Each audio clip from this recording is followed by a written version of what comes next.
कर रहे थे वो मैंने नोट्स वाला जो चैनल है वहाँ शेयर किया, सबको टैग कर दिया। अब हमने बनानी है एक अदद एपीआई। एपीआई बनाने के लिए ये कोड है। इस इतने से कोड से हमारी एपीआई बन गई है। सबसे पहले आप देख रहे हैं कि भाई हमारे पास क्या है, फास्ट एपीआई का एक पैकेज है, उसमें से हम एक क्लास इंपोर्ट करा रहे हैं फास्ट एपीआई की। फिर सिंपल हमने जो है उस क्लास को कॉल किया है और उसको वेरिएबल में स्टोर कर लिया।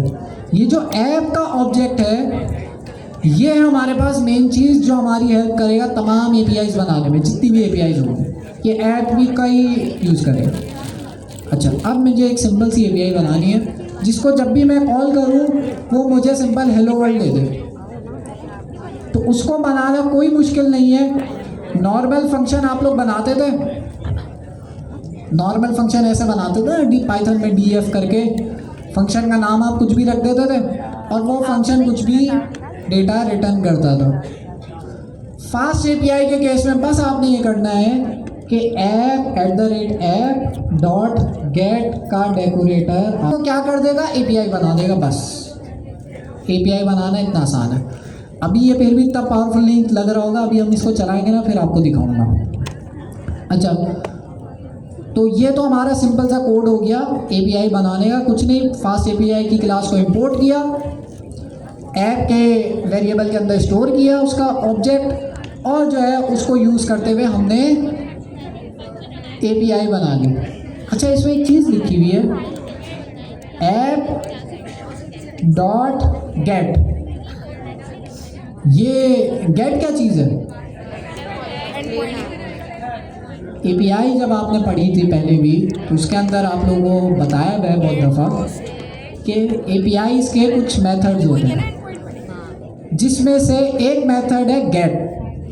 गेट का मेथड जो है नॉर्मली यूज़ होता है डेटा फेच करने के लिए, क्रिएट करने के लिए नहीं, अपडेट करने के लिए नहीं, डिलीट करने के लिए नहीं, फेच करने के लिए। तो इस केस में डेटा क्या हम फेच कर रहे हैं, डेटाबेस तो अभी आया नहीं है ना, वो अगला पार्ट है, वो आगे आएगा। इस केस में हम सिंपल हेलो वर्ल्ड फेच कर रहे हैं बस, मतलब हेलो वर्ल्ड रिटर्न कर रहे हैं। तो जब भी यूज़र हमारी एपीआई को कॉल करेगा तो वो बेसिकली क्या चीज़ उसे मिलेगी, हेलो वर्ल्ड का एक मैसेज। तो उसके लिए हमारी एपीआई। अच्छा, तो गेट का हमें समझ आ गया कि ये तब हम यूज़ करते हैं जब हमें डेटा फेच करना। अगली चीज़ है ये गेट का एक राउंड ब्रैकेट है, इसके अंदर ये स्लैश लगा हुआ है। अब ये क्या है, अरे क्या बात है, दोबारा बताएं। पहली दफ़ा इन्होंने सही जवाब दिया, मुझे बड़ी खुशी हो रही है। दोबारा बोलें, ये स्लैश क्या है? अरे ज़ोर से बोलें। आपको बता, आपसे पूछ रहा हूँ। हाँ, आपने अभी आते आते कुछ बोला था ऐसे हाथ हिलाते हुए, बोले बोले। डर लग रहा है कि पहली दफ़ा सही सर को लग रहा है वो भी गलत नहीं निकले, इसलिए नहीं बता रहे दोबारा। स्लैश सिंपल पाथ है आपके पास, इसका अभी मैं खोल के दिखाता हूँ। स्लैश नॉर्मली आपको क्या रिप्रेजेंट करता है, वेबसाइट के अंदर भी आपके पास स्लैश होता था, होम पेज। तो अभी हम इसको चला के देखते हैं। सिंपल सी एपीआई बनाई है, इसको चलाने का क्या तरीका होगा, हम इसको चलाते हैं। पहले तो ये कोड मैं ले जाता हूँ अपने कर्सर पे। अच्छा, स्टेप बाय स्टेप लिखा हुआ है कि भाई आपने main.py की फाइल को खोलना है, उसके अंदर ये कोड लिखना है। हम आते हैं अपने हटो भाई। अच्छा, main.py की फाइल ढूंढते हैं, ये पहले से बनी हुई थी यूवी का जब हमने प्रोजेक्ट बनाया था। इसको हम खाली करते हैं और खाली करने के बाद हम सिंपल वो कोड लिखते हैं, काम करता है। फ्रॉम इंपोर्ट हमें करानी है कौन सी क्लास, फास्ट एपीआई की क्लास, यही था सही। उसके बाद हम करेंगे एक ऑब्जेक्ट बनाएंगे ऐप नाम का, या किसी भी नाम का बना सकते हैं, नॉर्मली हम ऐप नाम का बनाते हैं। और यहाँ पे हम फास्ट एपीआई की जो क्लास है उसे हम कर देंगे कॉल। तो हमारा फास्ट एपीआई का जो बनाने का प्रोसेस है वो यहाँ से स्टार्ट हो जाएगा। अच्छा, अब एपीआई बनानी है। एपीआई बनाने का बहुत आसान तरीका है, आपने एक फंक्शन बनाना है। पहले कुछ भी वो फंक्शन काम कर सकता है। मेरा जो फंक्शन है वो सिंपल हेलो का एक फंक्शन है, या वहाँ पे जो ट्यूटोरियल है उसमें होम नाम का नाम तो कुछ भी रख सकता है। राउंड ब्रैकेट लगाए और यहाँ पे हमने जो है ये रिटर्न करेगी सिंपल आपके पास एक डिक्शनरी जो कि होगा मैसेज, और मैसेज के अंदर आप सिंपल हेलो वर्ल्ड, या मैं ये भी कर सकता हूँ कि भाई मैं सिंपल एक मैसेज रिटर्न कर दूँ हेलो वर्ल्ड। लेकिन नॉर्मली जब आपके पास एपीआई से रिस्पांस आता है तो जेसन फॉर्म में आता है, सिंपल टेक्स्ट इस तरह से नहीं आता।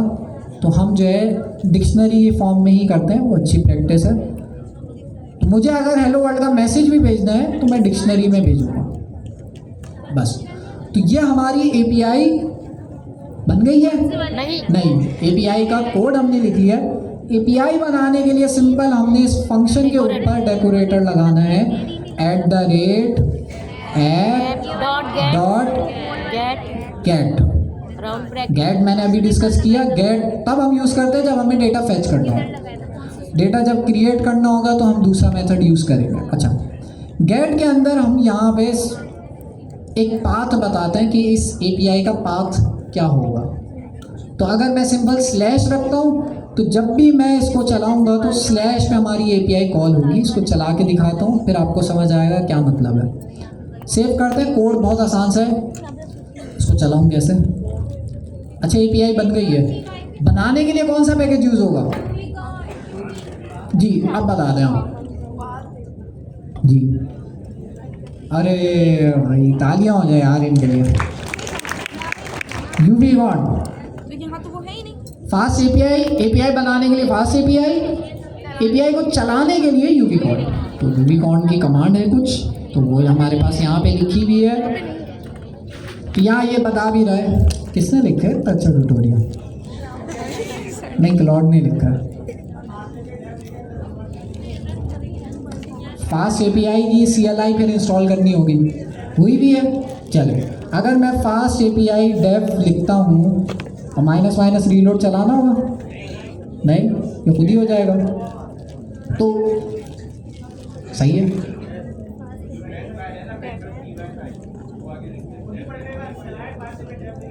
अच्छा, देखते हैं। तो एक कमांड है ये फास्ट एपीआई डेफ, जिससे आप चला सकते हैं। और इसको अगर मैं चला के भी देखूं तो आपकी एपीआई स्टार्ट हो जानी चाहिए। और हम यूवीकॉन वाली कमांड भी देख लेंगे क्योंकि वो कई जगह पे यूज़ होती है। अच्छा, ये कह तो रहा है चल गई है, और यहाँ पे जो है इसने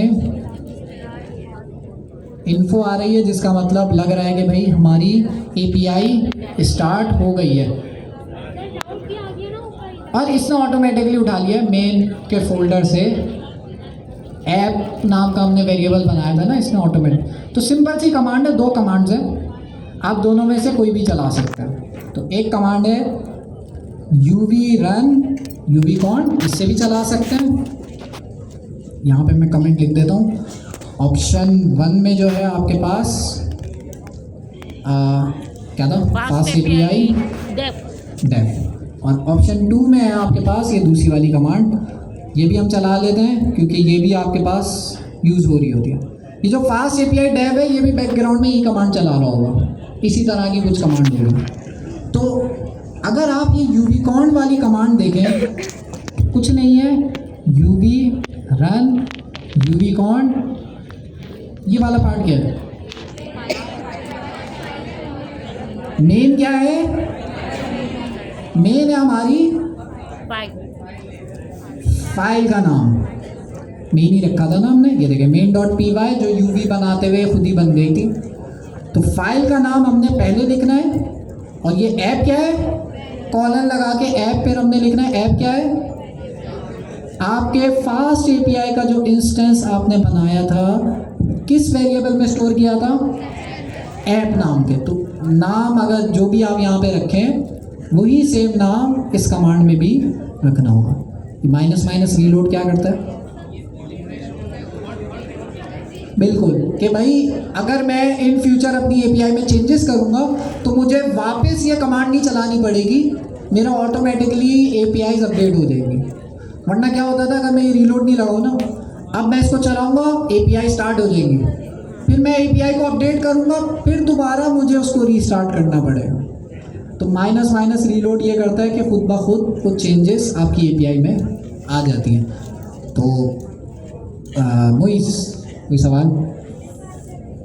मुइस की हालत टाइट है। मुइस से अभी इंट्रोडक्शन भी नहीं लिया ना, मुइस से इंट्रोडक्शन भी लेंगे। मुइस कोई सवाल? पक्का? आसान है, मुश्किल क्या? ठीक है, तो भाई ऑप्शन 2 है आपके पास, ये इससे भी चला सकता है और ये सिंपल वाला ऑप्शन भी चला सकता। आनी दोनों कमांड चाहिए। ये यूवी कमांड बहुत जगह पे यूज़ होती है, ठीक है। हाँ, यहाँ से आवाज़ आई, समझ नहीं आ रहा किसकी आवाज़ आई। साथ ही इंस्टॉल हो गए। ये ऑप्शन है ना, एक से नहीं तो दूसरे से कर लें। ये तो पैकेज भी सेम है। अच्छा, CLI हो जाती है, अच्छी बात है, सही है। वर्चुअल इन्वायरमेंट में, हाँ फिर वो अलग। चलें, आ जाते हैं भाई वापस। डेव कर दिया। अच्छा, तो मतलब हमारी जो API है वो स्टार्ट हो गई है। कहाँ पे हुई है ये बता रहा है। लोकल होस्ट 8000 आप लिख लें, या आप ये URL दिया हुआ है 127, ये भी वही URL है। इसको सिंपल कॉपी करें, अपने ब्राउज़र पे आए और पेस्ट कर दें।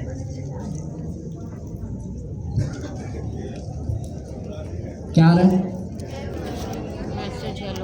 चल गया आपका भी? क्या बात है। अभी एक और जादू दिखाता हूँ। लेकिन ये जो है आप देख रहे हैं कि हेलो वर्ल्ड क्यों आ रहा है। मैंने तो यहाँ पर सिंपल लोकल होस्ट 3000 लिखा है, मैंने कोई API तो कॉल नहीं कराई थी। तो ये तो मेरी हेलो वर्ल्ड वाली API कॉल कर दी इसने। कैसे? मेरी जो API का राउट था वो क्या था? स्लैश। तो स्लैश का मतलब ही ये है कि अगर मैं लोकल होस्ट 8000 लिखूंगा और एंटर करूंगा तो बेसिकली मेरी कौन सी वाली API कॉल होगी? स्लैश वाली, होम वाली, ठीक है। इनको क्या हुआ जी?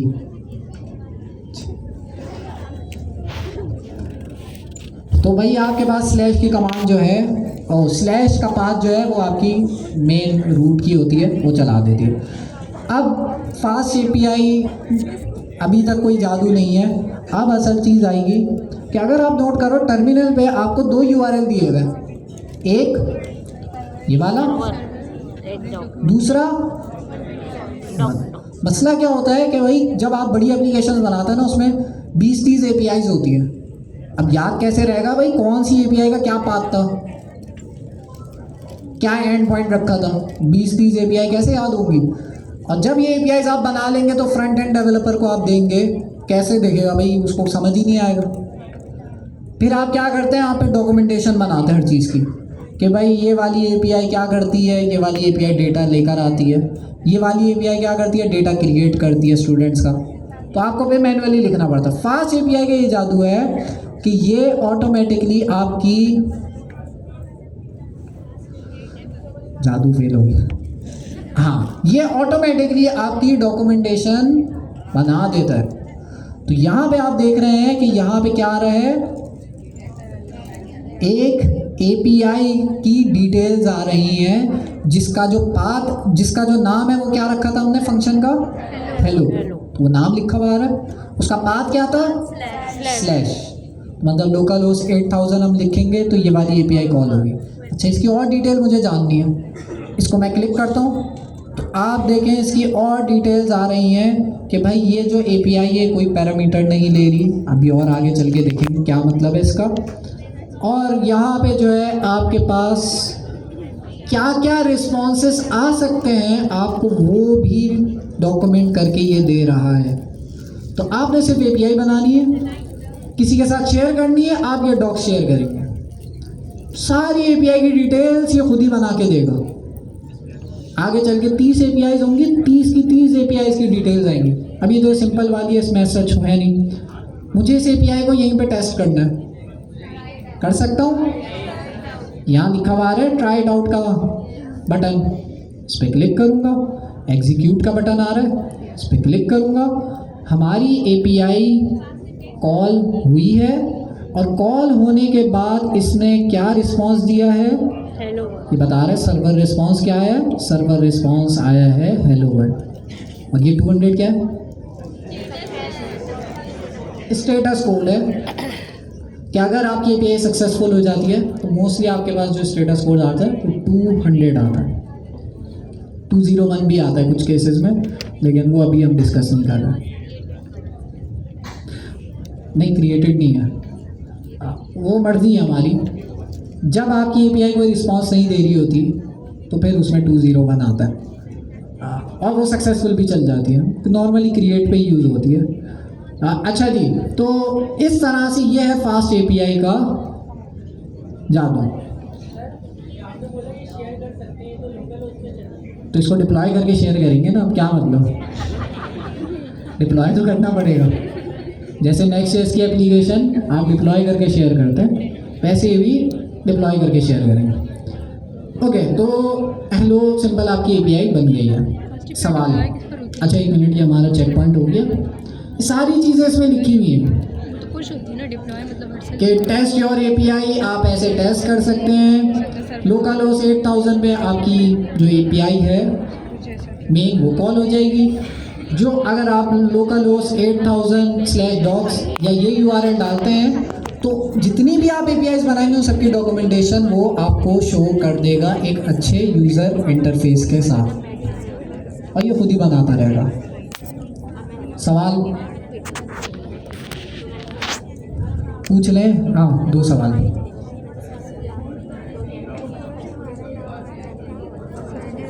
वो देख लेगा, दूसरा वाला होगा मेरे ख्याल से पहले वाले को ओवरराइड कर देगा,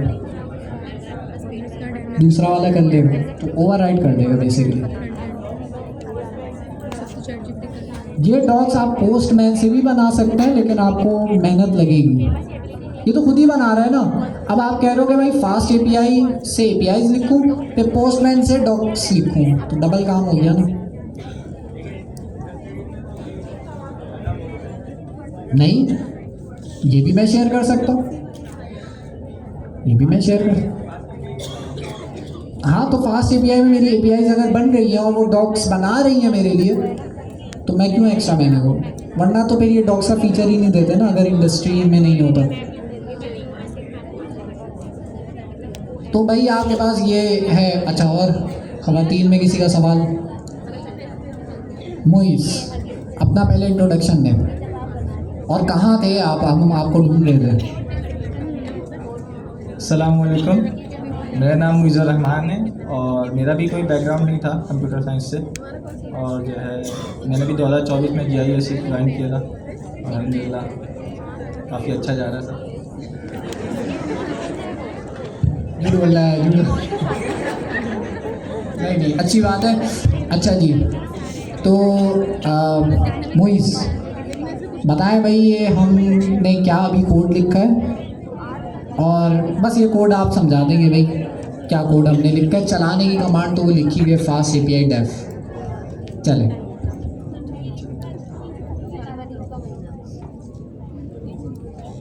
अच्छा, सबसे पहले हमने फास्ट API को इंपोर्ट किया फास्ट API से ही ना, ठीक है। फिर उसको हमने एक वेरिएबल में बनाया जिसका नाम हमने ऐप रखा, इसको कॉल किया फास्ट API को, ठीक है। फिर सिंपल हमने एक फंक्शन बनाया जिसका नाम हमने यहाँ पर सर ने हेलो रखा, जिसमें जो है रिटर्न सिर्फ हमारे पास हेलो वर्ल्ड कर रहा है, ठीक है। अब इसको फास्ट API करने के लिए सिर्फ हमें जो है एक छोटा सा डेकोरेटर चाहिए होता है, जैसे कि जो हमने हमारा उसका नाम रखा था, वेरिएबल का नाम रखा था ऐप, @ के बाद ऐप और .get का जैसे सर ने बताया कि फैच करने के लिए यूज़ होता है, तो .get हमने लगाया, उसके आगे हमने इसको कॉल किया। इसके जो हमारे पास इसके कॉल करने के अंदर हमने एक स्लैश बनाया जो कि हमारे पास पाथ है।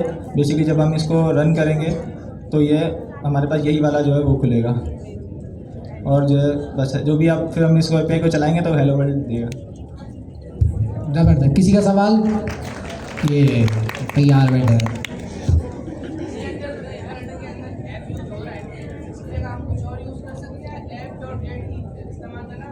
वेरिएबल का नाम ऐप है तो ऐप ही इस्तेमाल होगा। जी जी आप ही कोई बताएंगे, नीचे इस्तेमाल सवाल रिपीट कर देगा। जरूरी नहीं है आप सवाल तो बस कुछ नहीं। वेरिएबल का नाम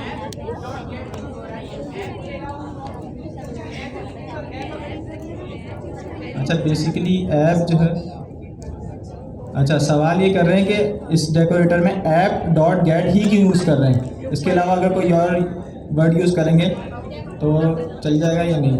ऐप बेसिकली हमने ऊपर जो है वो वेरिएबल बनाया ऐप के नाम से ना, जिसके अंदर हमने अपनी फास्ट एपीआई को कॉल किया है, तो इसलिए ऐप डॉट गेट।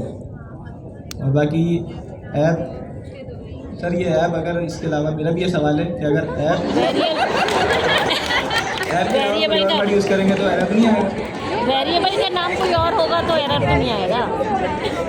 ठीक है, तो इसका जवाब सिंपल सा ये है कि नहीं आएगा। आप कोई भी नाम यूज़ कर सकते हैं, लेकिन तब मसला आ सकता है जब आप फास्ट एपीआई डेव चलाएं, शायद तब आपके पास जो है, अब मैंने फास्ट एपी कहाँ गई, कोड चलाने से होगा। ये रहा। जब आप इसको चलाएंगे तो जो भी नाम आप रखें मेक श्योर करें कि भाई उसका नाम यहाँ पे वही है। बस नाम कुछ भी रख सकते हैं, नॉर्मली हम ऐप ही रखते हैं, ठीक है। और किसी को कोई वेरिएबल का नाम जो भी होगा उसके आगे डॉट मेरी पूछ ले, मजाक कर रहा हूँ। सवाल किसी का सवाल, हाँ गेट फैच करने के और दोबारा पूछे। अच्छा, इनका सवाल ये है कि भाई अब यहाँ पे हेलो वर्ल्ड की जगह हेलो क्लास में लिख दूँ और सेव करूँ, तो क्या मेरी एपीआई ऑटोमेटिकली मेथड्स होते हैं। पीछे हेलो क्लास ही शो करेगी या मुझे दोबारा से स्टार्ट करना पड़ेगा?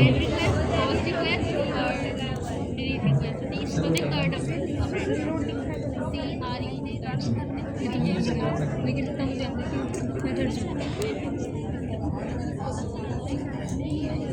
कमांड मैंने फास्ट एपीआई डेव चलाई है, तो आप उसी बेसिस भी बता दें होनी चाहिए क्या हो जाएगा। अच्छी प्रैक्टिस है, होनी चाहिए नहीं होगी। हो जाएगा सर रिफ्रेश। जो हमने कमांड चलाई थी उसके बेस पे ऑटोमेटिकली जो है वो रिलोड हो जाएगा, क्योंकि हमने स्लैश रिलोड की कमांड, अगर वो बैकएंड पे भी इसी टाइप की कमांड चलाता है जैसे हमने बताया, दोनों कमांड चला सकते हैं।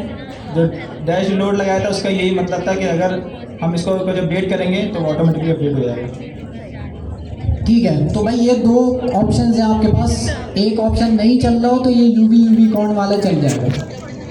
अच्छा, अब सवाल ये था कि भाई क्या अगर मैं इसमें हेलो वर्ल्ड को चेंज करके हेलो क्लास लिख देता हूँ, तो आप नोट कर रहे हैं मेरी एपीआई अभी भी चल रही है, इसको मुझे रीस्टार्ट करना होगा या जो है ये ऑटोमेटिकली पीछे खुद ही अपडेट कर लेगा। तो चेक कर लेते हैं हेलो क्या जो हमारा, इसको एक दफ़ा रिफ्रेश कर देते हैं। हेलो का जो हमारा एपीआई है, इसको एग्जीक्यूट करने के लिए ट्राई इट आउट के बटन पे क्लिक करते हैं। एग्जीक्यूट के बटन पे क्लिक करते हैं, हमारी एपीआई कॉल हुई है नीचे, और यहाँ पे जो मैसेज आ रहा है वो आ रहा है हेलो क्लास। तो मतलब ऑटोमेटिकली रीलोड हो रहा है। सही है, एक सेकंड जी, मैंने ऑप्शन 1 से चलाया था,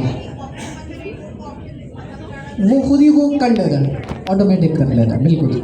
ऑप्शन 1 जो था उसमें ऑटोमेटिकली रीलोड कर लेता है, ये वाला जो ऑप्शन था जी। यहाँ से सवाल था सर कौन है, यही था, ठीक है सर अच्छा आपका सवाल इनको ऑर्डर, अच्छा पूछ लें, अच्छा पूछे। ऑटो रीलोड अगर मैं ना करूं और अभी करूं तो दोनों में डिफरेंस क्या है पूछ रही है, तो डिफरेंस ये पूछ रही है, क्या पूछ रही है? कोई भी फर्क नहीं है, दोनों कमांड यूज कर सकते हैं। सर क्या रन कर दूं? हाँ अच्छा, लेकिन किसी को डिसेबल नहीं करना होगा तो छोड़ देता है सर वो डेव ही यूज़ कर ले। मतलब कोई ऐसा नॉर्मली तो यूज़र नहीं होता जिसको रीलोड का फीचर नहीं चाहिए, सभी को चाहिए। सर अच्छा हाँ, प्रोडक्शन में जो है जी सर अगर हम रिप्लेस कर रहे हैं, अच्छा ये हम रिप्लेस कर रहे हैं क्लास लिखकर, तो फिर एग्जीक्यूशन में उसकी हिस्ट्री रहेगी जो हमने पहले चलाया नहीं, था। हिस्ट्री नहीं रहेगी, उसमें तो आई थी सर, आपने चलाया था तो। दिखाता हूँ। जब मैंने इसे चलाया तो देखें वो हेलो बैच वाला जो था पहले जो था उसकी हिस्ट्री का है। नीचे जो है ये आपके पास बेसिकली बता रहा है कि आपकी एपीआई क्या क्या रिस्पॉन्सेज दे सकती है। सही। वो ये मैं कॉल भी ना करूँ ने पहले लिखवा रहा होता। अभी क्या रिस्पॉन्स दिया है वो है सर्वर रिस्पॉन्स के अंदर। तो थोड़ा सा आप इसको एक्सप्लोर करेंगे तो समझ आ जाएगा कि किस तरह से इसका यूआई है। तो ठीक है, तो फास्ट एपीआई एपीआईज बनाता है, यूवीकॉन एपीआई को चलाता है और फास्ट एपीआई आपके पास ऑटोमेटिकली डॉक्यूमेंटेशंस बना देता है एपीआई के साथ। मुझे भी ना मुझे लगता है कि हमने जाना ठीक है, तो मोइस को भाई हमें इजाज़त देना, मोइस के लिए भाई तालियां हो जाए। अगले पार्टिसिपेंट को हम जल्दी से बुलाते हैं। मोइस की बारी में थोड़ा मुश्किल हुआ था, अब देखते हैं अगला माइलस्टोन क्या है। अच्छा जी, पिक साद इमरान। साद इमरान, लिस्ट होगा, मैं तुम्हें लिंक भेज दूँगी, ठीक है? साद इमरान, वीडियोस पे भेज दो। साद साद नाम का कोई है? अच्छा कहाँ है भाई साद? साद कहाँ है? साद कौन है? साद साथ तो जेल यहाँ पे साद कौन है? कोई भी साथ नहीं है, उसे झूठे हैं। ऑटो करेक्ट होगी, हो रहा है सही नहीं। अच्छा दोबारा चला रहा हूँ, देख लो साथ पे चांस नहीं मिलेगा। 2 साल में कभी चांस नहीं मिला, आज मिल रहा है, आज तुम्हारा मोमेंट है। नहीं है? ठीक है, अब भाई खुद ही आगे नहीं आना ना, कंफर्ट जोन से बाहर नहीं निकलना। सुल्तान, क्या था वो है? सुल्तान कहाँ है भाई? मोहम्मद सुल्तान। मुझे इसकी डिटेल्स नहीं ये पता। लड़कियों से ज़्यादा तो लड़के शर्मा रहे हैं। सुल्तान अरे होता क्या वहाँ पर? इवेंट किसका होता है? खड़े हो जाए सुल्तान कहाँ जहाँ पर भी है। अब मुझे हैंडरेस दिख ना रहा हो शायद। सुल्तान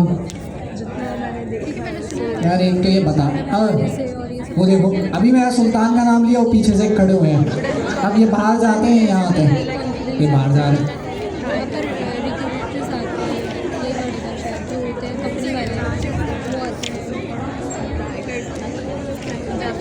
अब देख ले फिर चांस नहीं मिलेगा, बता रहा हूँ। ये जितने भी लोग आए ना वो खुशी खुशी गए यहाँ से।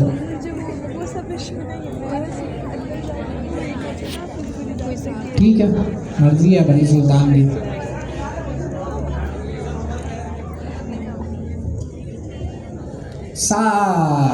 सात कुरैशी, सात कुरैशी कहाँ है? हाँ कहाँ है? हाँ लेकर आए उसे, दोस्तों की हेल्प करे। कहाँ है? अच्छा घसीटेगा नहीं उसे, अब बता दे कहाँ है। ये देखो कितने अच्छे दोस्त हैं। ये बाहर है साथ ला रहे हैं। हाँ ले आए कि 2 लोग क्यों गए? पीट के ना ले आए और बोरी में डाल के ला रहे हैं। एक भी जा सकता था। अच्छा जब तक हमारे पास साथ आ रहे हैं तब तक मैं आपको बता देता हूँ अगला माइलस्टोन बहुत आसान है। तो हमने एपीआई बनाना सीख लिया। एपीआई के बाद हमने सीखा कि भाई सिंपल एपीआई कैसे बनाते हैं। अब हमने जो है स्टूडेंट्स की एपीआई बनानी है। फिर आहिस्ता आहिस्ता हम डेटाबेस के साथ इंटीग्रेट करेंगे, फिर डेटा स्टोर करना सीखेंगे। अच्छा अभी हम डेटा ऐड नहीं कर रहे, मतलब डेटाबेस ऐड नहीं कर रहे, वो एंड में आएगा। अभी फ़िलहाल हम जो है डेटाबेस के बगैर डेटा कैसे स्टोर करते हैं आपके सर्वर पे, वो हम सीखते हैं। उसका क्या ड्रॉबैक है वो भी हम डिस्कस करेंगे एंड में। तो अब हमारे पास आ जाएगी, आगे आए लाए नहीं लाए, गायब हो गया। हाँ वो दूसरी जगह पे और शुरू कर दी 17 के बाद। और सलात तौबा शुरू हो गई है।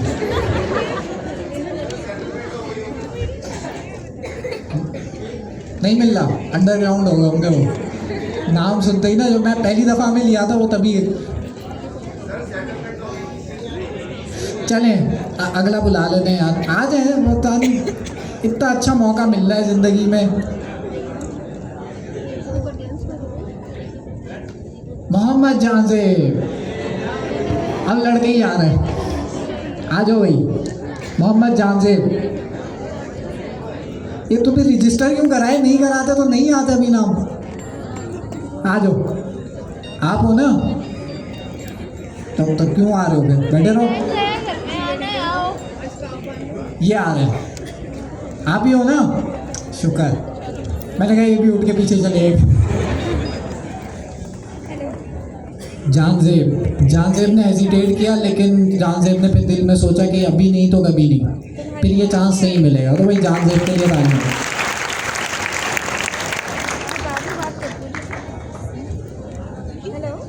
वालेकुम अस्सलाम, आ जाए। जांजेब अपने बारे में बताएं। अस्सलाम वालेकुम, मेरा नाम मोहम्मद जांजेब है। मेरा बैकग्राउंड भी कंप्यूटर साइंस से। अभी मैं फर्स्ट ईयर की एग्ज़ाम दी है, अभी सेकंड ईयर पढ़ रहा हूँ। अभी काइंडली अभी GIC में इनरोल्ड हूँ। 2 साल हो गया यहाँ पे, अच्छा पढ़ रहा हूँ। ज़बरदस्त। ये ऐसे ही मुस्कुरा रहे हैं, ये मजाक नहीं उड़ा रहे हैं आपका, तो टेंशन नहीं लेनी है, ठीक है? इनकी भी बारी आएगी ना अभी। तो अच्छा जी, तो जांजेब, तो आपने कभी इतने सारे लोगों को पहले पढ़ाया? अच्छा, इसके आधे से आधे लोगों को पढ़ाया? किसी को भी पढ़ाया? अल्लाह खैर करे। तो मतलब आज मौका मिलेगा आपको फर्स्ट टाइम, घर जाके बताएगा। तस्वीर खिंचानी है किसी से? नहीं? अच्छा, वरना मुजफ्फर की ये बन रही है ना वीडियोस, इसमें से स्क्रीनशॉट निकाल लेगा। ओके, तो जांजेब चलते हैं भाई। अब हमारा जो है सिंपल, हम AI से बनवाएंगे बाकी का काम। हमें कॉन्सेप्ट समझ आ गया है, फास्ट API कैसे बनती है। जल्दी जल्दी मैं 2 और API ऐड करता हूँ, फिर डेटाबेस की तरफ ऐड होता है। तो मैं जो है अब ये API जो मैंने ऊपर बनाई है ना, सिंपल, ये मैं क्लॉड से भी बना सकता था, लेकिन आपको कॉन्सेप्ट देना है ना कि कोड कैसे लिखा हुआ है फास्ट API का। अब जो अगला हम API बनाएंगे वो होगी add a list of 3 demo students. हम 3 डेमो स्टूडेंट्स ऐड कर रहे हैं, इसका मतलब डेटाबेस अभी नहीं है। अच्छा, विद पाकिस्तानी नेम्स, तो वही पाकिस्तानी नेम्स होंगे उनके। उसके अंदर क्या क्या चीज़ें होंगी? ID, नेम, एज और ईमेल, ये चीज़ें होंगी। Add an end point to get all students. तो यहाँ कितने पार्ट्स हो गए? पहला पार्ट है भाई 3 डमी स्टूडेंट्स बनाने। उनके अंदर क्या क्या चीज़ें होनी चाहिए? ID, name, age, email. आप इसको चेंज कर सकते हैं। ये दूसरा पार्ट हो गया। तीसरा पार्ट है कि भाई जब आप ये डमी यूज़र्स ऐड कर लो, तो उस यूज़र्स को गेट करने के लिए, उन स्टूडेंट्स को गेट करने के लिए एक API बना दो, ठीक है? तो एंड पॉइंट का वर्ड बहुत दफ़ा यूज़ होगा, तो एंड पॉइंट आप याद रखो। यहाँ कितने एंड पॉइंट्स हैं? 1 है। तो ये जो हमारी API का ये स्लैश है ना, ये हमारा एंड पॉइंट है। अभी और ऐड होंगे, तो अगला ऐड करते हैं। अगला हम क्लॉड से ऐड करेंगे। तो क्लॉड चलाने के लिए मैं आता हूँ अपने टर्मिनल पे। हमें तो अब ख्वाब में भी क्लॉड आता होगा, और दुआ पढ़ के नहीं सोई तो एरर्स आ रहे हैं पे, लिमिट एक्सीड हो गई। हाँ, तो दुआ पढ़ के सोया करें।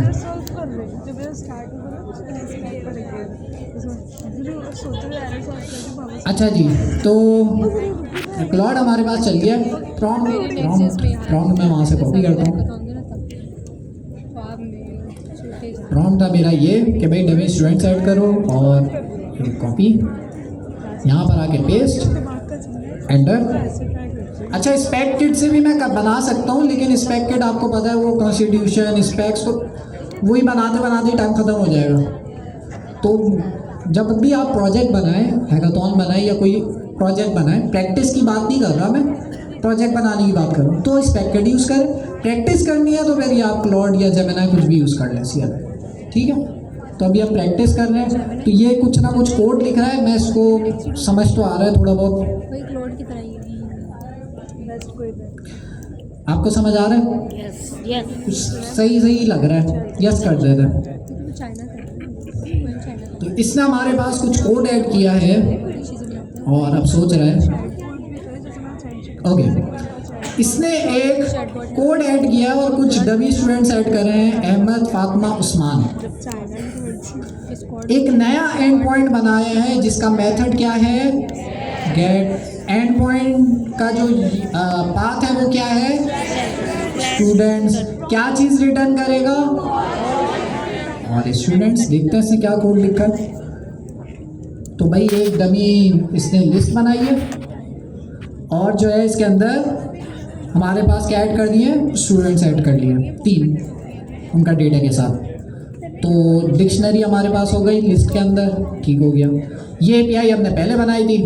दूसरी API जो अभी इसने बनाई है ये मुश्किल है, सेम ये भी आसान है।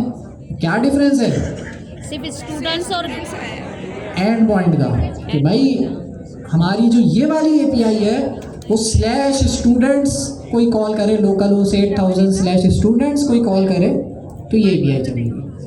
ये API क्या रिटर्न कर रही है, लिस्ट, स्टूडेंट्स का जो भी हमारे पास डमी स्टूडेंट्स पर बने हैं उसकी लिस्ट उनको रिटर्न कर रही है। सिंपल सा कोड इसने लिख दिया। ये मेरा कोड सेव भी हो गया है। क्या मुझे दोबारा से वो फास्ट API डेव करना पड़ेगा? नहीं, वो खुद ही रीलोड हो गया होगा, तो मुझे टेंशन नहीं लेनी। मैं बस आता हूँ अपने लोकल होस्ट 8000 /docs पे और जैसे ही मैं इस URL पे आया तो मेरे पास 2 एंड पॉइंट्स आ गए हैं, एक है हेलो, एक है स्टूडेंट्स। हेलो वाला तो सिंपल था, मतलब / वाला तो सिंपल था। स्टूडेंट्स वाले एंड पॉइंट को एक्सप्लोर करते हैं। इस पर मैं क्लिक कर दूँ। क्लिक करने के बाद मुझे इस API की डिटेल्स ये बता रहा है कि हमारी ये जो API है ये क्या डिटेल रिटर्न करेगी, स्ट्रिंग। सिंपल आपके पास जो है। अच्छा, ये जो डॉक्यूमेंटेशन ये बना रहे हैं ना, इसको भी हम इम्प्रूव करा सकते हैं, हम देखेंगे एंड में उससे बोलेंगे कि भाई उसकी डॉक्यूमेंटेशन भी इम्प्रूव कर दो। तो कुछ नहीं करेगा वो, यहाँ पर जो है आपके पास यहाँ पे क्या होता है ये, अगर मुझे फंक्शन की डिटेल ऐड करनी है कि फंक्शन क्या करता है, तो मैं एक डिस्क्रिप्शन इस तरह से डॉक स्ट्रिंग की सूरत में ऐड कर सकता हूँ, टू फैच ऑल स्टूडेंट्स। तो ये API क्या कर रही है, ये उसका मैंने शॉर्ट सा डिस्क्रिप्शन लिख दिया कि डॉक स्ट्रिंग ये फंक्शन पाइथन के अंदर नॉर्मल होता है। ये डिस्क्रिप्शन अगर मैं ऐड करता हूँ तो क्या यहाँ पे मेरे पास ये आएगा कहीं, आ गया? तो मैं जितना अच्छा अपना फंक्शन बनाऊंगा उतनी अच्छी मेरी ऑटोमेटिकली डॉक्यूमेंटेशन बनेगी, ठीक है। वो डॉक्यूमेंटेशन बनाने के लिए भी मैं इससे बोलूँगा क्लॉड से, तो कर देगा। तो ये हमारी सेकंड API बड़ी आराम से बन गई 4 लाइनों में। तो API बनाना बहुत आसान है। सवाल हाथ से कोड लिखा भी नहीं जाएगा। अब आते हैं थोड़ी आगे की। ये तो डेटा फैचिंग तो बहुत आसान है, डेटा क्रिएट करने वाली API कैसे बनेगी? यहाँ पे किसी का कोई सवाल है? सवाल है जी, क्या कह रही हैं आप कुछ कह रही थी, कुछ तो कह रही थी, आप बुराई कर रही थी। अच्छा, शक्ल तो ऐसी नहीं बनी थी आपकी। चले खैर, हाँ शाहबुद्दीन, क्या सवाल है? ये स्टूडेंट्स कहाँ से फैच किए? ये बेसिकली ऊपर डमी डाटा यहाँ से, तो वही डमी डाटा आगे चल के रिप्लेस होगा डेटाबेस से। तो हम स्टेप बाय स्टेप चलेंगे ताकि समझ आए। नहीं है सवाल? थोड़ा रिपीट कर दूँ? कर देते हैं। मैंने जो है अब दूसरी API बनवानी थी, जिसमें जो है मैं चाह रहा था कि जब भी मैं API कॉल करूं तो उसमें सारे स्टूडेंट्स का डेटा आ जाए। उसके लिए अच्छा, सवाल किससे पूछा था यहाँ से? हैंड रेज करें। उसके लिए मुझे जो है डमी डेटा चाहिए होगा, अभी डेटाबेस तो है नहीं ना। तो मैंने क्लॉड से बोला कि भाई स्टूडेंट्स का एक डमी डेटा ऐड कर दो। उसने किया, ये मैंने नहीं किया, ठीक है। फिर मैंने उसको प्रॉम्प्ट में ही बोला था कि एक ऐसी एपीआई बना दो जिससे जो है मैं ये सारे स्टूडेंट्स का डेटा फैच कर सकूं। तो अगला जो उसने कोड लिखा वो ये लिखा, ये क्या कर रहा है, इस एपीआई, ये एपीआई बना रहा है। इस एपीआई को जब मैं चलाता हूँ तो ये क्या चीज़ रिटर्न कर रहा है, स्टूडेंट्स का वेरिएबल, और स्टूडेंट्स का वेरिएबल ऊपर बना हुआ है जिसके अंदर जो है डमी डेटा ये रहा, ठीक है। और दूसरी चीज़ मैंने बोली कि भाई आप इस फंक्शन की डॉक्यूमेंटेशन जितनी भी लिखोगे वो आपकी फास्ट एपीआई के अंदर रिफ्लेक्ट हो रही होंगी, पर भी ये एक्शन आती है। सर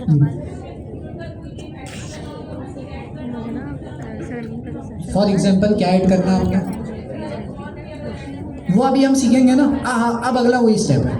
इनका सवाल ये है कि भाई अभी ये 3 स्टूडेंट्स, अब मुझे चौथा ऐड करना है, तो क्या मैं आऊँगा यहाँ पे प्रोग्राम में आऊँगा, यहाँ चौथा ऐड करूँगा, सर फिर 5 फिर दोबारा 5वां ऐड करूँगा, नहीं। सर हाँ, फिर नेम चेंज करना, ये भी एक केस है, पहले क्रिएट करने पे आ जाता है, सर चेंज करने वाला केस दूसरा होगा। सर ये तो डमी है ना, अगर हमें रियल ऐड करना है तो उसके उसके आएंगे ना स्टेप, पहले डमी को क्रिएट करना सीखते हैं, फिर उसके बाद रियल डेटाबेस को भी करना सीख लेंगे। वो भी बहुत आसान है, आगे प्रॉम्प्ट से हम कराएंगे, बहुत आसान है। अच्छा, ठीक है, तो मेरे पास ये हो गया। यहाँ तक किसी का कोई सवाल? अगले स्टेप्स पे हम आपका सवाल भी क्लियर हो जाएगा। मैं चेक पॉइंट देख लेता हूँ अभी हम कहाँ तक पहुँचे, फिर हम जानजेब को पकड़ेंगे। अच्छा, ये बता रहे हैं कि भाई आपने प्रॉम्प्ट लिखा होगा तो कुछ इस तरह का आपका एपीआई बनी होगी, तो ये आपने नहीं लिखना, ये क्लाउड लिख चुका। अच्छा जी, तो अच्छा स्टूडेंट्स की एपीआई को टेस्ट करके नहीं देखा ना, क्या देख लिया? टेस्ट करके देख लेते हैं। टेस्ट करने के लिए हम आएंगे सिंपल इस यूआरएल पे localhost 8000/docs। यहाँ ट्राई इट आउट का बटन आ रहा है, सिंपल क्लिक करते हैं, एग्जीक्यूट के बटन पे क्लिक करते हैं, तो इसने मेरा जो है जो एपीआई है उसको उस पर रिक्वेस्ट भेजी और रिस्पांस क्या आया, ये तमाम स्टूडेंट्स का डेटा, मतलब एपीआई सारी सही चल रही है। अब मैं चेक करता हूँ कि हम कहाँ तक पहुँचे। ये हमारा जो अभी एपीआई बनी है वो क्या कर रही है, तमाम स्टूडेंट्स का डेटा फेच कर रही है। मैं चाह रहा हूँ जैसे अभी पिक की कमांड में चला रहा हूँ डिस्कॉर्ड पे, वो क्या तमाम स्टूडेंट का फेच कर रही है? नहीं, उस केस में तो रैंडमली पिक कर रही है। इस केस में मैं चाह रहा हूँ कि भाई जिस यूज़र को मैं बोलूँ उसको ही फैच करके लाए। अभी क्या हो रहा है, सारे यूज़र्स को ला रही है, सारे स्टूडेंट्स को ला रही है, तो उसके लिए भी मैं क्लॉड से बोलूँगा, क्या बोलूँगा, add an end point to get 1 student by their ID, कि भाई मैं उसकी आईडी दूँ, उस एक स्टूडेंट का डेटा मुझे रिटर्न कर। इन केस अगर वो स्टूडेंट ही एग्जिस्ट नहीं करता, मैं आईडी दूँ 5 आईडी का कोई स्टूडेंट है नहीं है, तो उस केस में मैंने कहा कि भाई नॉट फाउंड का एक एरर रिटर्न कर देना। ये मैं प्रॉम्प्ट लिखा है, तो इस प्रॉम्प्ट को मैं कॉपी करता हूँ, अपने क्लॉड के पास जाता हूँ और इसको ये प्रॉम्प्ट दे देता हूँ, एंटर। ओके, ये वाला चेक पॉइंट शायद लंबा है, चलें देखते हैं। इसमें एक नई चीज़ पढ़ने को मिलेगी अभी जो एपीआई बन रही है। क्या कर रहा है ये, एक चीज़ इसने इंपोर्ट कराई है, HTTP एक्सेप्शन। क्या वैसे क्या लग रहा है, क्या करेगा ये HTTP एक्सेप्शन?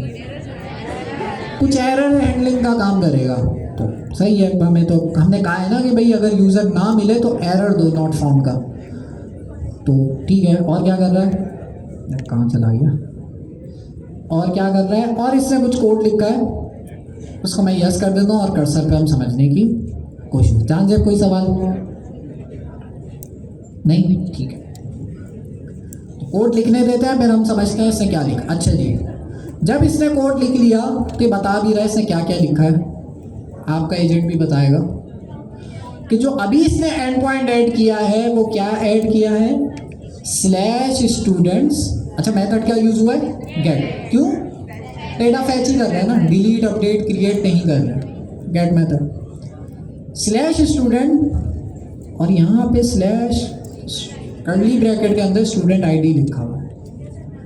तो एक तरह से जब कर्ली ब्रैकेट हमें नज़र आ रहा है तो दिमाग ये कह रहा है कि ये आपके पास कोई प्लेस होल्डर है, मतलब यहाँ पे हम जब ये एपीआई कॉल करेंगे तो स्टूडेंट आईडी की जगह पे हम असल आईडी देंगे।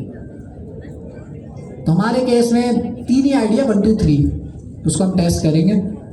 अच्छा इसने ये कोड लिखा और बता रहा है क्या क्या काम होगा। हम कोड पे आते हैं, कोड को क्विकली देखते हैं कि इस बार हमारे कोड में थोड़ा सा डिफरेंस है। डिफरेंस ये है कि आपका जो एंड पॉइंट है उसके अंदर आपने एक नई चीज़ ऐड करी है, कर्ली ब्रैकेट के साथ स्टूडेंट आईडी। जब भी आप ये ऐड करते हो तो आपका जो एपीआई का यूआरएल है वो हो जाता है डायनामिक, जिसका मतलब ये है कि अब जब भी मैं एपीआई को कॉल करूँगा तो मैं किस तरह से करूँगा, लोकल होस्ट 8000/स्टूडेंट्स। अगर मुझे पहला वाला स्टूडेंट चाहिए तो /1, दूसरा वाला चाहिए तो /2, तीसरा वाला चाहिए तो /3। एपीआई एक बनी है, लेकिन उस एपीआई को डायनामिक करने के लिए आप देखें कर्ली ब्रैकेट से इसने स्टूडेंट आईडी का एक वेरिएबल प्लेस होल्डर ऐड किया। तो अब ये एपीआई हमारी हो गई है डायनामिक। अच्छा कर क्या रहा है ये, कुछ भी नहीं कर रहा। हमने ऊपर स्टूडेंट का एक वेरिएबल बनाया था जिसके अंदर सारे डमी स्टूडेंट्स, उन स्टूडेंट की आईडी मैच कर रहा है। अगर वो स्टूडेंट की आईडी हमारे ऊपर जो डमी डेटा है उसके अंदर है तो स्टूडेंट को रिटर्न कर देगा, अगर नहीं है तो उस केस में बोलेगा स्टूडेंट नॉट फाउंड। बस ये एपीआई ये काम कर रही है। तो सेव करते हैं इस कोड को और एक दफ़ा प्लेग्राउंड पे, अच्छे प्लेग्राउंड पे मैं इसलिए चला रहा हूँ, ज़रूरी नहीं आप भी प्लेग्राउंड पे चलाएं, आप इसको पोस्टमैन पे भी टेस्ट कर सकते हैं, आप इसको फ्रंट एंड पे भी लगा सकते हैं। अगर वही लास्ट में अगर टाइम हुआ तो इससे बोलेंगे भाई इस सब का फ्रंट एंड बना दो। तीसरी एपीआई हमारी कौन सी ऐड हुई है, तीसरा and point, student ID, student ID. मतलब ये कि अगर मैं इस एपीआई को या कोई भी इस एपीआई को कॉल करेगा, मैं ट्राई इट आउट पे क्लिक करता हूँ, तो उसको लाजमी क्या चीज़ देनी होगी, स्टूडेंट आईडी। अगर नहीं देगा स्टूडेंट आईडी, खाली एग्जीक्यूट कराने की कोशिश करेगा, एरर है। होगा ही। और अगर आप पोस्टमैन से करते हो, पोस्टमैन भी एरर दे देगा। मतलब फास्ट एपीआई इस तरह के एरर्स भी खुद ही हैंडल कर रहा है, आपको फिक्र नहीं करनी। तो मैं यहाँ पे सिंपल स्टूडेंट आईडी पास करता हूँ 6 मैंने आईडी पास करी है। मेरे पास कितने स्टूडेंट्स हैं, मेरे पास है 3, तीनों की आईडी यहाँ मेंशन है 1 2 3, ठीक है। यहाँ मैंने 6 आईडी दे दी जो कि है ही नहीं यूज़र। एग्जीक्यूट पे मैं क्लिक करता हूँ तो आप देखें इसने बड़े ही खूबसूरत तरीके से आपको एरर दे दिया कि भाई स्टूडेंट नॉट फाउंड। तो अच्छी एरर हैंडलिंग हो रही है इसके अंदर। अगर मैं यहाँ पे सही आईडी देता हूँ, जैसे 2, एग्जीक्यूट करता हूँ तो एग्जीक्यूट करने की सूरत में जो सेकंड आईडी वाला यूज स्टूडेंट था अब सिर्फ वो मैंने फेच कर लिया। तो इसमें नई सीखने वाली क्या चीज़ थी, नई सीखने वाली ये चीज़ थी कि अगर आपने डायनामिक एपीआई बनानी है तो उसका तरीक़ाकार ये है कि कर्ली ब्रैकेट से आप प्लेस होल्डर ऐड करेंगे ऐसे अपने डेकोरेटर में। इसका नाम कुछ भी रख सकते हैं, नाम ही है ना। अच्छा, जो आपका फंक्शन है वो सेम नाम का पैरामीटर एक्सेप्ट कर रहा होगा। जो आपने यहाँ प्लेस होल्डर दिया है ना, वही सेम नाम का यहाँ भी होना चाहिए, अलग नाम का नहीं होगा, ठीक है। तो आपने सेम नाम का यहाँ पे रख दिया। फिर आपके पास एक दफ़ा आईडी आ गई तो आप आगे कोड लिखवा सकते हो कि इस आईडी को यूज़ करते हुए क्या करो, जो आपकी लिस्ट है उसमें से उस यूज़र को निकाल दो जिसकी आईडी 2 है या जो भी आईडी हम दें वो है। तो इस तरह की एपीआई भी यूज़ होती है। कहाँ यूज़ होती है इस तरह की API? मैं एग्जांपल देता हूँ। आप फेसबुक खोलते हैं या चले आप गवर्नर हाउस की वेबसाइट खोलते हैं। हम इमेजिन कर रहे हैं वेबसाइट के अंदर जो है स्टूडेंट्स की पूरी लिस्ट आ रही है, कौन कौन गवर्नर हाउस में रजिस्टर है, सबकी लिस्ट आ रही है, सबके कार्ड बने हैं, पिक्चर लगी हुई है, सबकी एक लिस्ट आ रही है। तो उसके लिए मैंने कौन सी API बनाई है उस फ्रंट एंड के लिए? कि फ्रंट एंड पे एक पेज ऐसा है जहाँ सारे स्टूडेंट शो हो रहे हैं, तो उसके लिए मैंने कौन सी API बनाई है? /students वाली एरिया।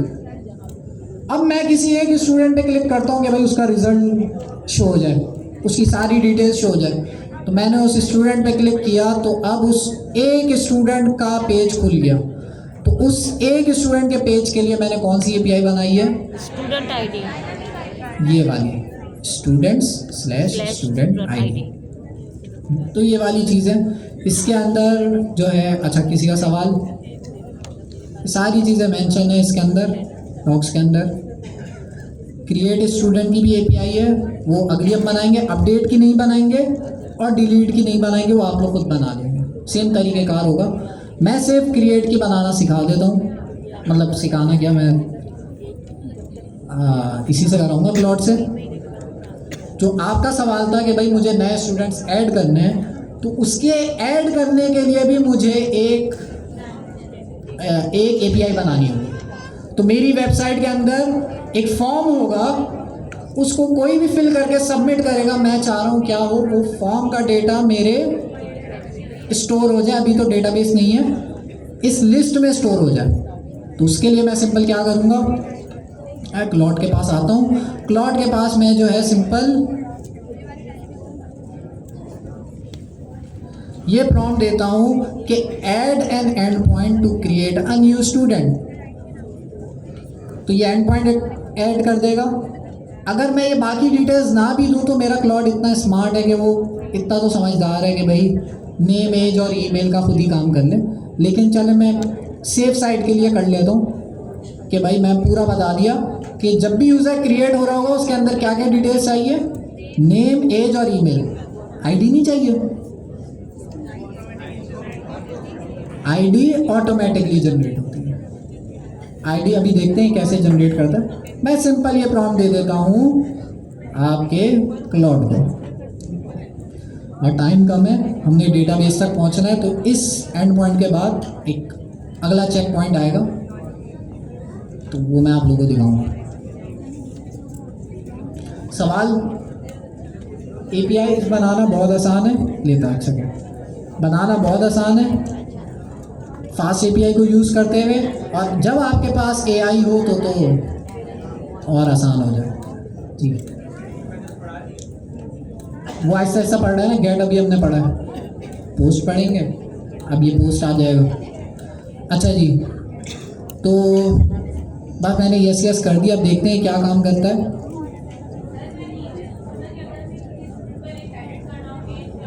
वो अगला माइलस्टोन, मतलब अगले उसी डॉक्यूमेंट में अगले वाला है।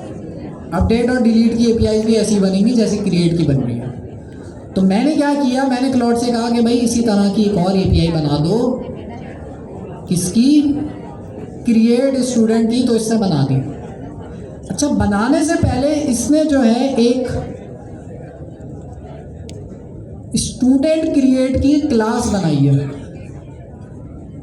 अच्छा, ये क्लास कहाँ बनाई है, ज़रा ऊपर आते हैं, टॉप पर बनाई है, ये रे, ये इसने एक क्लास बनाई है और इसके अंदर इनहेरिट कर रहा है बेस मॉडल। अच्छा, ये बेस मॉडल कहाँ से आ रहा है, पाइडेंटिक। तो पाइडेंटिक अब से यहाँ पे यूज़ होना शुरू हो गया।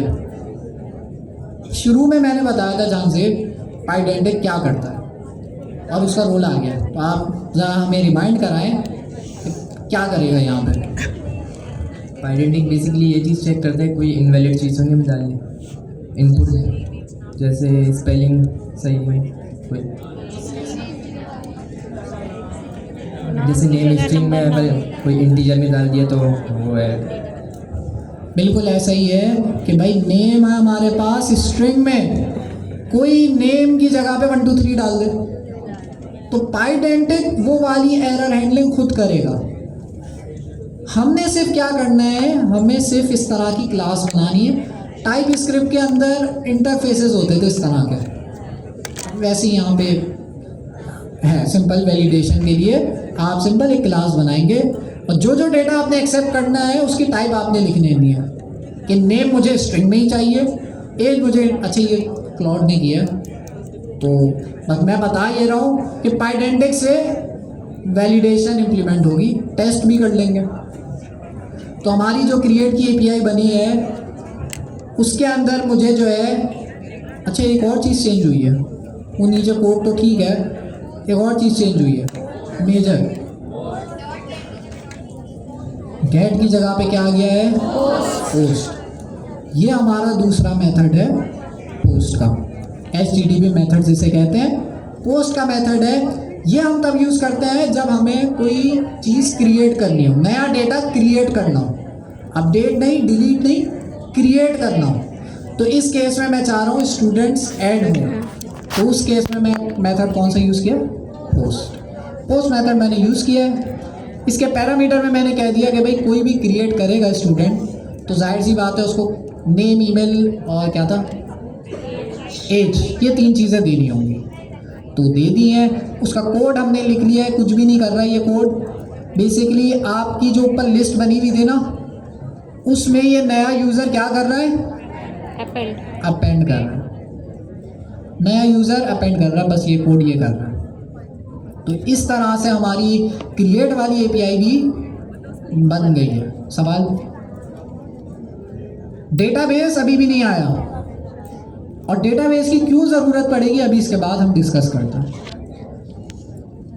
सवाल, आईडी नहीं मेंशन करी। अच्छा, हमने यहाँ पे, इनका बहुत अच्छा सवाल है कि भाई हमने कहा है कि यूज़र क्या क्या चीज़ें देगा, नेम, एज और ईमेल, आईडी क्यों नहीं देगा?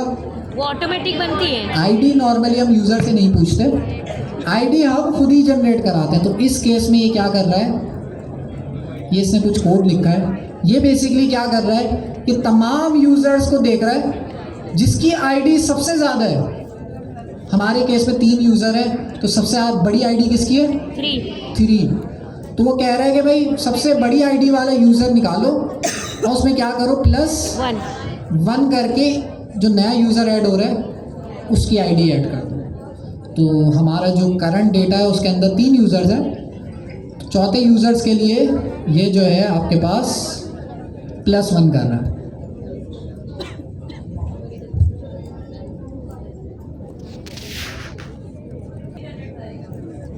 जितने भी हम ऐड करेंगे खुद ही ऐड करेगा, वो देखेगा भाई सबसे ज़्यादा आईडी किसकी है, हाँ भाई ये वाले यूज़र की 4 आईडी है, तो वो एक बढ़ा के जो है आईडी ऐड करेगा। ठीक है, डेटाबेस में हमें ये करने की ज़रूरत नहीं पड़ती, वो खुद ही हैंडल कर लेगा। अभी डेटाबेस नहीं आया। अच्छा जी, जल्दी से इसे टेस्ट करते हैं, टाइम कम है, मुकाबला सख्त है। और जो है इसको रिफ्रेश करते हैं। लगता है 7 की कॉल आ गई है, पहले वाले 7 की। अच्छा, तो क्या एंड पॉइंट एक नया ऐड हुआ है, पोस्ट का। पोस्ट देखते ही हमें समझ आ जाएगा कि ये क्रिएट करने वाला है। इस पर अगर मैं क्लिक करता हूँ तो यहाँ पे मुझे ये ऑप्शन ट्राई इट आउट का ऑप्शन दे रहा है। ट्राई इट आउट करता हूँ। ट्राई इट आउट करते हुए ये मुझे कह रहा है कि भाई आपने इसको ट्राई करने के लिए क्या क्या चीज़ें पास करनी होंगी इस फॉर्म में, जेसन फॉर्म में, नेम, एज। अच्छा, नेम की जगह पे मैं कर देता हूँ 1, एज की जगह पे मैं कर देता हूँ 18 कर दिया, और ईमेल की जगह पे मैं abc.com। तो ये डेटा मैंने ऐड कर दिया। अब मैं ये डेटा ऐड करने के बाद एग्जीक्यूट पे क्लिक करूँगा, क्या रिस्पॉन्स आएगा हमारी एपीआई से? एरर आएगा। क्यों? नेम स्ट्रिंग में, क्योंकि हमने नेम की जगह पे क्या डाल दिया, इंटीजर। पाइडेंटिक ये वैलिडेशन खुद ही इम्प्लीमेंट करेगा, हमने कुछ नहीं किया। वरना नॉर्मली क्या होता है, हमें इफ एल्स लगाना पड़ता कि भाई इंटीजर तो नहीं आ रहा।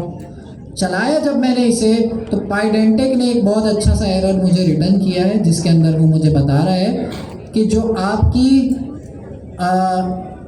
नेम वाली प्रॉपर्टी थी उसके अंदर जो आपने इनपुट पास करना था वो क्या था?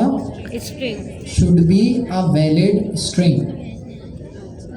तो ये मुझे एरर हैंडलिंग, ये एरर किसने जनरेट किया? आइडेंटिक ने, वरना ये एरर बनाते बनाते हालत ख़राब हो जाती। तो ठीक है भाई, ये एरर सही है, जनरेट कर दिया इसने। हम यहाँ पे सही डेटा डाल देते हैं, हम यहाँ पे डाल देते हैं अरहम। अब मैं इसको क्या करता हूँ, दोबारा एग्जीक्यूट पे क्लिक करता हूँ। जब मैंने एग्जीक्यूट पे क्लिक किया तो अब रिस्पांस क्या है? सर्वर रिस्पांस आया है 200, और जो अभी नया डेटा ऐड हुआ है वो मुझे रिटर्न में मिल गया ID 4। तो मतलब 200 का मतलब ये है कि सक्सेसफुली ऐड हो गया। अब सवाल है, तो मतलब हमारा चौथा यूज़र जो है वो ऐड हो गया आराम। चलिए ईमेल चले खैर। अब सवाल ये है कि अगर मैं स्टूडेंट्स का डेटा फैच करूं तो ये नया वाला यूज़र ऐड हुआ हुआ होगा, या वो मेमोरी में था, वो बस उसी टाइम शो हुआ और फिर गायब हो गया? होगा। कुछ लोग कह रहे हैं होगा, कुछ लोग कह रहे हैं नहीं होगा। अच्छा कोड दिखा देता हूँ। कोड ये है कि भाई ये ऐड करने का कोड लिखा हुआ है, और ये बेसिकली कोड क्या कर रहा है, आखिर में आपके जो स्टूडेंट्स की लिस्ट के ऊपर उसमें नया स्टूडेंट ऐड कर रहा है, और वो जो लिस्ट है वो सारी एपीआई के ऊपर बनी हुई है। ये रही, ये किसी एपीआई के अंदर नहीं है। तो होगा नहीं होगा? चले देखते हैं। मैं स्टूडेंट्स की एपीआई कॉल करता हूँ जिससे सारे स्टूडेंट फैच होते हैं। ये मैंने पहले बनाई थी, और यहाँ एग्जीक्यूट ट्राइड आउट का बटन आ रहा होगा, ये रहा। इस पर मैंने क्लिक किया और इसको सिंपल मैंने एग्जीक्यूट किया। जब मैंने एग्जीक्यूट किया तो सक्सेसफुल हमारा रिस्पांस आया, और 1 2 3 4 स्टूडेंट का डेटा ऐड हुआ है, लेकिन मेमोरी में स्टोर हुआ है। मतलब नहीं। जब मैं सर्वर को बंद करूंगा, ये चल रहा है ना लोकल होस्ट 8000 पे, ये मेरे टर्मिनल पे, इसको जब मैं बंद करूंगा दोबारा चलाऊंगा, खत्म, डेटा गायब। इसलिए यहाँ पे रोल आता है किसका? डेटाबेस का। मेमोरी में जो डेटा होता है वो टेम्परेरी होता है। आप इसको डिप्लॉय भी कर दें, ये चलता रहे, किसी दिन आपने जो है चेंजेस करके दोबारा डिप्लॉय करिए, पुराना जितना भी डेटा होगा मेमोरी में वो सारा ख़त्म हो जाएगा। मेमोरी में डेटा टेम्परेरी होता है। जब तक हमारा सर्वर चल रहा है तब तक वो मेमोरी बनी हुई है। जैसे ही मैं सर्वर बंद करूँगा, दोबारा स्टार्ट करूँगा, तो नई मेमोरी बनेगी एकदम फ्रेश। तो मतलब जो हम क्रिएट कर रहे हैं वो डेटा स्टूडेंट का क्रिएट हो रहा है, और जो क्रिएट हो रहा है वो हमारा लिस्ट में ऐड हो रहा है। लेकिन इसमें हमने एक ड्रॉबैक ये देखा कि मैं सर्वर को रीस्टार्ट करूँगा, डेटा ये वाला जो नया ऐड किया वो गायब हो जाएगा, क्योंकि वो मेमोरी में स्टोर हुआ। सॉल्यूशन क्या है देख लेता हूँ। अच्छा, इसके आगे और एपीआईज बनाना इसने सिखाया है, वो ज़ाहिर टाइम कम है, या आप लोग खुद बना लेंगे। जो आप पूछ लिए ना अपडेट की एपीआई और डिलीट की एपीआई, उसकी भी एपीआईज बनेंगी। अब मैं ये प्रॉम्प्ट चलाऊंगा, वो अपडेट डिलीट की एपीआई बना देगा। तो उसके अंदर जो आपके पास मेथड्स होंगे, अपडेट के लिए कौन सा मेथड होगा? यहाँ पे क्रिएट करने के लिए पोस्ट मेथड है ना, HTTP का पोस्ट भी कर सकते हैं, लेकिन अच्छा जो है आप क्या करते हैं, पुट, ये अपडेट करने के लिए। एक और है पैच, तो पैच भी यूज़ कर सकते हैं, लेकिन चलिए पुट कर देते हैं। अगर डिलीट करना है तो उसके लिए डिलीट का एक HTTP मेथड है। तो ये 4 मेन आपके पास मेथड्स हैं। अगर आप नोट करो, आपकी एप्लीकेशन में सारा यही काम हो रहा होता है। आप डेटा क्रिएट कर रहे होते हो, डेटा रीड कर रहे होते हो, डेटा अपडेट कर रहे होते हो, डेटा डिलीट कर रहे होते हो, और कुछ नहीं। कोई सी भी एप्लीकेशन आप देख लें,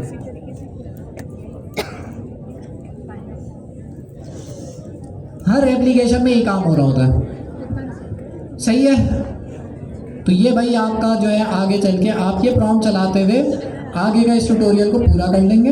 मेरे ख्याल में हमारा चेक पॉइंट यहाँ पे ख़त्म हुआ है।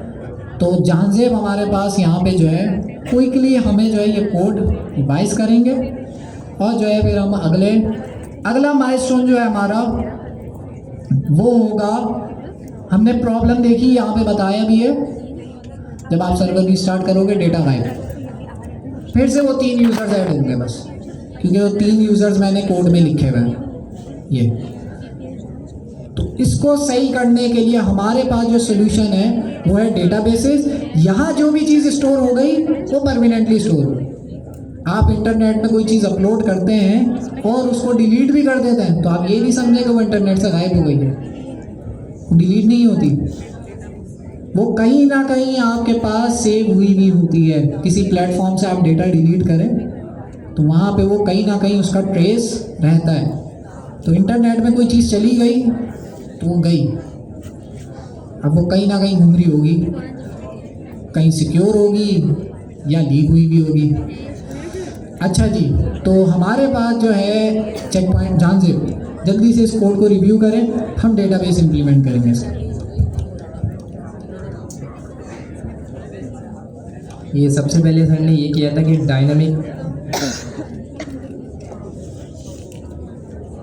सबसे पहले हमने यहाँ पे डॉट गेट का मेथड देखा है। ये कोई भी स्टूडेंट अगर हमें एक गेट करना हो तो ये वो मेथड है, @app.get लगाएंगे, फिर /student, ये क्लाउड नहीं समझो बना दिया, ये एक प्रॉम्प्ट दिया था सर ने। तो फिर ये एक फंक्शन बनाया है गेट स्टूडेंट का, जिसमें पैरामीटर में स्टूडेंट आईडी और यूनिट दे दिया है कि कोई भी नंबर एंटर करेंगे, जैसे 1 2 3 जो भी उसकी आईडी होगी उससे फैच हो जाएगा। और ये रेज लिखा है, ये एक्सेप्शन है, एरर है। जब भी अगर कोई इनवैलिड नंबर डालेंगे जिसमें आईडी कोई होगी नहीं स्टूडेंट की, उसमें एरर दे देगा 404 error. Detail student not found भी लिखा आ जाएगा। फिर दूसरा मेथड लगाया है डॉट पोस्ट का, उसमें ये भी क्लाउड ने क्रिएट किया है। एक सवाल है मेरा कि यहाँ पे हमने इसका एंड पॉइंट क्या रखा है, स्टूडेंट्स ऊपर आते हैं। ये जो एपीआई है इसका भी तो स्टूडेंट्स ही है, तो ये कॉन्फ्लिक्ट नहीं करेगा? नहीं करेगा सर, वो गेट है वो। इसका मेथड क्या है? गेट। उसका मेथड क्या था? पोस्ट। पोस्ट यूज़ होता है क्रिएट करने के लिए, तो ये कॉन्फ्लिक्ट नहीं करेगा। तो ये सिंपल हमारे पास जो है ये ऐड करने का कोड लिखा हुआ है। मुझे बस ये पाइडेंटिक का रोल समझा दो, पाइडेंटिक क्यों ऐड किया। अच्छा वो तो बता दिया ना आपने, वो बता दिया, ठीक है। तो भाई जानजेब के लिए वही तालियां हो जाए। जल्दी से हम अगले यूज़र को बुलाते हैं।